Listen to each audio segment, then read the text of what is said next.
नमस्कार दोस्तों, आप देख रहे हैं the super mysteries YouTube channel. आज हम बात करेंगे नरक की सच्चाई और यम मार्ग की यातनाओं के बारे में। दोस्तों, यह इन्फॉर्मेशन पूरी तरह से गरुड़ पुराण पर आधारित है। यह इन्फॉर्मेशन मैं इसलिए आपके साथ बांट रहा हूँ ताकि पापी लोग पाप का मार्ग छोड़ दें तथा नरक यातनाओं से बच जाएं।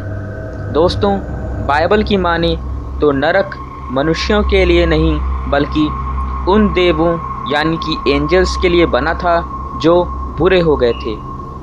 अब मैं आपको पापी व्यक्ति तथा यम मार्ग के बारे में विस्तार से बताता हूँ।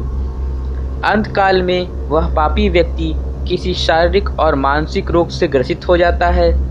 उसका खाना पीना तथा सभी प्रकार के काम कम हो जाते हैं।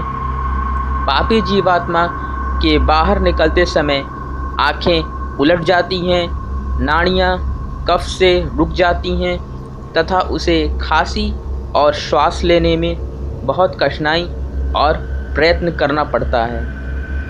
उसके गले से घुर घुर से शब्द निकलने लगते हैं।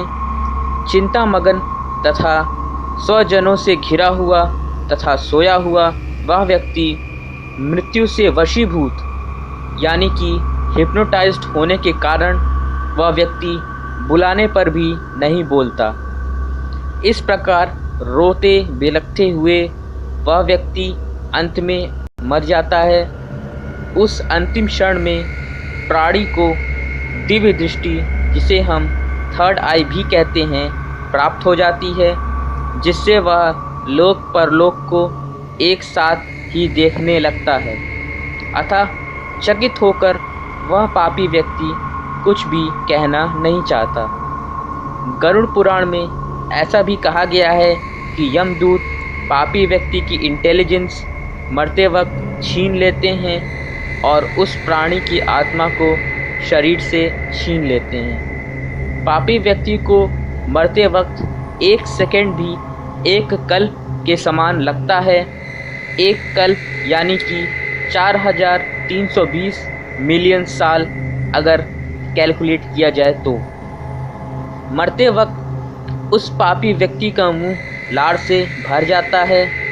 उसे ऐसा लगता है जैसे 100 बिच्छुओं ने उसे एक साथ ही डंक मार दिए हों और उसके प्राण निकाल लिए हों। पापी लोगों की प्राणवायु या सोल गुदा मार्ग यानी कि नीचे के छिद्र से निकलती हैं। उस समय दोनों हाथों में कटीली रस्सी और हाथों में खतरनाक हथियार धारण किए हुए 2 यमदूत उस व्यक्ति के समीप आते हैं। यमदूतों का हाव भाव इस तरह का बताया गया है कि वे नग्न यानी कि नंगे होते हैं। उनके केश या बाल ऊपर की ओर उठे होते हैं। वे कौवे के समान काले होते हैं और टेढ़े मेढ़े मुंह वाले होते हैं तथा उनके नाखून बहुत लंबे और धारदार होते हैं। यमदूतों में पापात्मा के प्रति बहुत ज़्यादा नफरत होती है। वे दांतों को कटकटाते हुए भीषण क्रोध से युक्त पापी की गले में कटीली तारों को बांधकर किसी कुत्ते की तरह यम मार्ग पर ले जाते हैं। तो दोस्तों, यह थी पापी व्यक्ति के अंत समय की सच्चाई, जैसा कि गरुड़ पुराण में कहा गया है। अपने अगले भाग में मैं आपसे यम मार्ग की यातनाएं तथा पापी आत्मा की जो दुर्गति होती है वह बताऊंगा तथा साथ ही यह भी बताऊंगा कि हम लोग इस दुर्गति से कैसे बच सकते हैं। यह जानने के लिए हमें सब्सक्राइब करना ना भूलें तथा बेल आइकन को दबाएं ताकि हम अपने वीडियोस आप तक पहुंचा सकें। धन्यवाद। सी यू ऑल लेटर।